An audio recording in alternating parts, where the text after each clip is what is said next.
ছেলেটি এক নজরেই বুঝে ফেলল মায়ের সাথে যে একচোখা লোকটা জুয়া খেলছে সে কারচুপি করছে। সে নিজের হাতে ভালো কার্ড রেখেছে আর মায়ের হাতে দিয়েছে সবচেয়ে ছোট ভাঙা কার্ড। ফলাফল, খেলা শুরু হতেই দুজনেই একসাথে 10,000 টাকা বাজি ধরল। কিন্তু মা যখন নিজের কার্ড দেখলো মুহূর্তেই ভয় পেয়ে গেল। কিন্তু সেই একচোখা লোকটা ভেতরে ভেতরে হাসলো, কারণ সে জানতো মহিলা এখন হেরে যাবে। কিন্তু তখন হঠাৎ একটা অদ্ভুত ঘটনা ঘটলো। মা হঠাৎ ব্যাংক থেকে 80 লাখ টাকা ঋণ নিয়ে সেই এক খেলাতেই বাজি ধরলেন। চারপাশে সবাই হতবাক। ওরা ভাবলো মহিলা পাগল হয়ে গেছে, কিন্তু ওরা জানতো না এই ফাঁদটা তাদের জন্যই পাতা হয়েছে। আসলে সেই ছোট ছেলেটা একদম সাধারণ ছিল না। আগের জন্মে সে ছিল এক জুয়ার দেবতা, কিন্তু কয়েকদিন আগে এক দুর্ঘটনায় সে সময় ভেদ করে এই ছোট ছেলের শরীরে এসে পড়েছে। আর এখানে এসে দেখে তার বাবা মা জুয়ার ফাঁদে জড়িয়ে গেছে। বাবা এক রাতে জুয়ায় হেরে বসেছে 80 লাখ টাকা, আর এখন ঋণে জর্জরিত। ছেলেটা বুঝে গেল ওরা বাবাকে ফাঁদে ফেলেছিল, না হলে এত কম সময়ে কেউ এত টাকা হারতে পারে না। সে সঙ্গে সঙ্গে সিদ্ধান্ত নিল ওদেরই ফাঁদে, এবার ওদেরকেই ফাঁসাবে। সে দৌড়ে গিয়ে মা বাবাকে থামালো, বলল আমরা আবার খেলবো। মা বাবা অবাক হয়ে তাকিয়ে রইল। ছেলেটা নিজের সঞ্চয়ের 100 টাকা বের করে বলল আমি এটা দিয়ে টাকা ফেরত আনবো। মা একটু হাসলেন,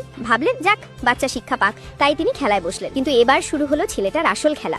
আগের জীবনের অভিজ্ঞতায় সে এক নজরেই বুঝে ফেললো কার হাতে বড় কার্ড। মাকে ইশারা করে বলল কোনটা রাখতে হবে কোনটা ফেলতে হবে। অবিশ্বাস্যভাবে মা একের পর এক জিততে লাগলেন। মাত্র 1 ঘন্টায় তাদের সামনে জমে গেল বড় বড় টোকেনের পাহাড়। মা অবাক হয়ে বললেন এগুলো সব আমাদের। একজন পাশে বলল হ্যাঁ, আপনি প্রায় 7,000-এর মতো জিতেছেন। সবাই অবাক, কিন্তু ছেলেটা জানতো এটা আসলে শুরুর ফাঁদ। ওরা ইচ্ছে করে জিততে দিচ্ছে যাতে লোভ বাড়ে আর পরে একসাথে সব হারায়। ঠিক তখনই এক চোখার লোকটা বলল চল এবার বড় বাজি ধরি, সীমা নেই। বাবা সঙ্গে সঙ্গে বললেন না, আগের বার এমন বাজিতেই আমি 80 লাখ হেরেছিলাম। কিন্তু মা তখন জেতার নেশায় পাগল হয়ে গেছেন। তিনি বললেন যদি এইবার জিতি সব টাকা ফেরত পাবো। ছেলেটা দেখলো মা দ্বিধায়, তখন মায়ের হাত ধরে বলল মা ভয় পেও না, আমি আছি। মাকে সাহস দিতে সে বলল আমার বিশেষ ক্ষমতা আছে, আমি কার্ডের সংখ্যা দেখতে পারি। মা অবাক, বললেন সত্যি? ছেলেটা তখন পাশের টেবিল থেকে একটা কার্ড তুলে দেখালো, এইটা 6 পয়েন্ট। সবাই অবাক হয়ে গেল। মা এখন পুরো বিশ্বাস পেয়ে গেলেন। তিনি শান্তভাবে আবার টেবিলে বসলেন। এক চোখা লোকটা ভেতরে ভাবলো এক্ষুনি ওদের শেষ করার সময়।